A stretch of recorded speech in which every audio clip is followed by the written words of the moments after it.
Hello there. We're going to have a little look at a German radio, not in detail, just a quickie. Now it's interesting because, as a lot of you know, I won't see 70 again, and looking back, there's been lots of changes, changes in people's ideas, things that have been done. And it's so nice to find out that a lot of people still want to see the old stuff and restore old stuff, and get very annoyed when they see something modernised to a system which is probably more efficient but is not the same. Now, one thing that comes to mind is what happened to me about, I would think it was 40 years ago, it might have even been more. I was on OBs, or rather I was on loan to the OB section of BT, that's the outside broadcast. It was very interesting because you went to some very unusual places at a drop of the hat. You could go in work and they'd say, right, there's a news thing has just broken out. I remember being trapped in near to the American embassy when it was besieged by loads of people. That'll tie in what year it was. I can't remember. Unfortunately, I don't remember dates. I'm number blind. But one other date I don't remember, but I know it was about that time of year.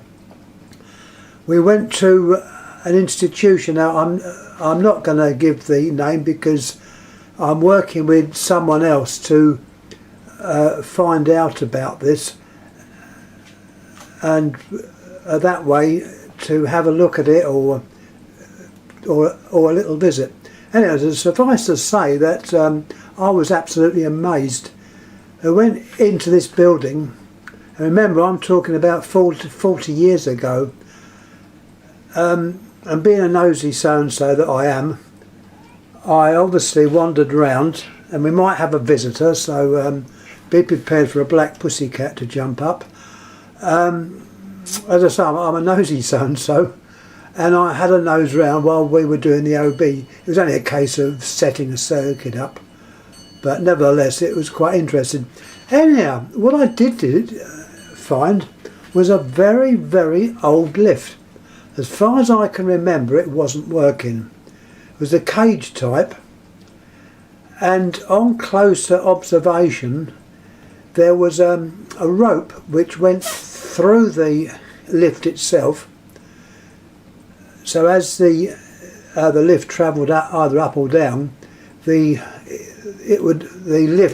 rope stays still, and it travels within the lift. It's not attached to the lift. It's like it's hard to explain, but anyhow, as the lift went up and down, the rope remained still, but it was there. And as far as I know, it was used to operate the lift start stop, and depending on which way it was pulled would be the travel of the lift. And in those days they were attendant operated.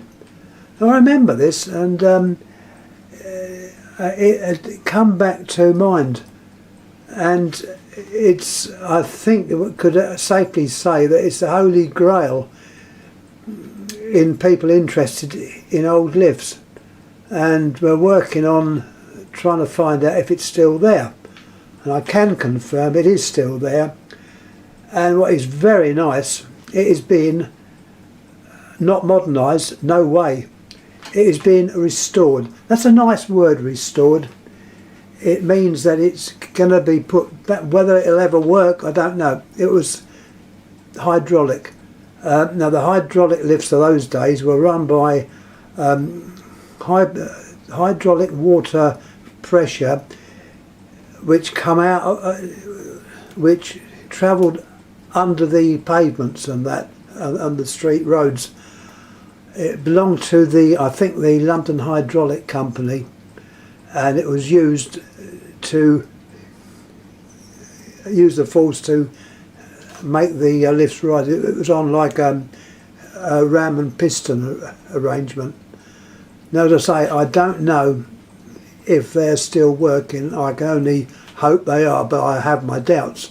But anyhow, it's being restored, and hopefully I can give an update on it at a later date. It's just interesting because, I say, so many things have been changed to being modern.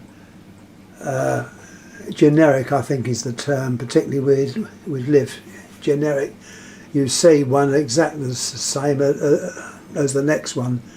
Yet in the old days they were distinct. You had express lifts with their oval shaped buttons. You would know as soon as you went in, think, oh, that's an express lift. Or an Otis lift, that the early ones had a touch sensor. You didn't have to press the button, you just put your finger near it and it activated. They were distinct things. You just knew it. But anyhow, that's what's happening. And I digress from the little radio. As you know, I'm interested in loads of things, perhaps too many things. Here we have a German set. It's a German Nordmende. Show you the name? Nordmende. These were very nice sets. They were, I suppose, equivalent to our Hacker and the other make, which has slipped me. Unfortunately, my memory on certain things vanish, so it might come back as I'm talking. But I'm just thinking now. This set has got your buttons. UFM was obviously made for the English market, I think, because it says on the dial FM. But on the button it's got U as well, which is the continental or the German way of doing it. There's no batteries in it, so I can't show you it working, but it does work. It takes I think it takes about 5 U11s. Now remember the U11, that was the size down from a U2. Don't ask me what the international code it is, but it's not the biggest little fat 1.5 volt cell. It's the next one down. I think this takes either I think it's 3 plus 2, so that'll be 5. Anyhow, that was the set. Now on here it's got the bands.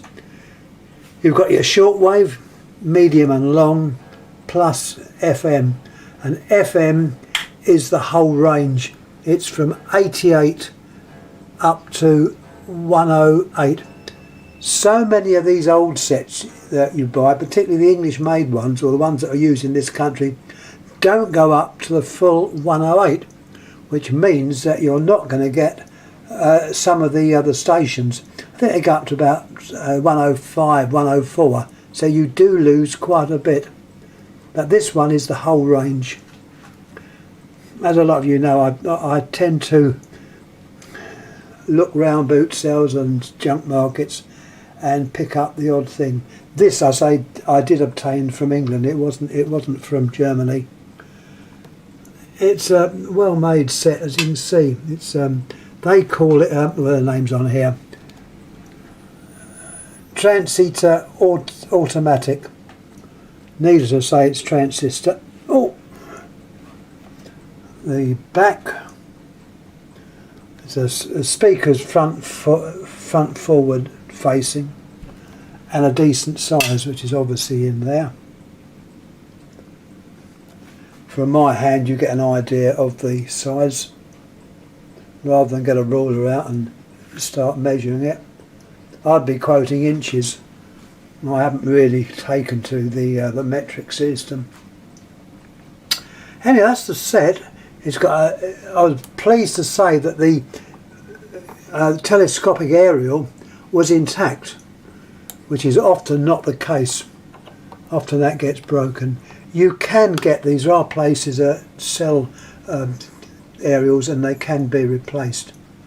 but I was lucky with this one. It's all there, and it's one that will push right back into the radio housing itself. Anyhow, that's about it for that one. There's the name again, Nordmende. They are a very good German make. I don't know if they're going still, but I know they are going. As I say, this is equivalent to the English-made Hacker, and I can't think the name of the other one, but it's just as famous. So if someone else does, can remember it, I shall probably remember it as soon as I upload this. It'll come to me, so it'll have to remain. Anyhow, once again, thanks. Have a thought what I was saying about the old stuff, and particularly the Holy Grail of a lift what I was talking about. It's very, very interesting, and it's nice. Hopefully, that'll be put on YouTube, whether I put it up or a friend of mine will. It would be better if he did it, because he, as I say, he knows more about lifts than I know. He's probably forgot more about lifts than I've ever known. But we'll wait and see. As I say, we're working to find out whether we can actually go and see it, or if he can go and see it.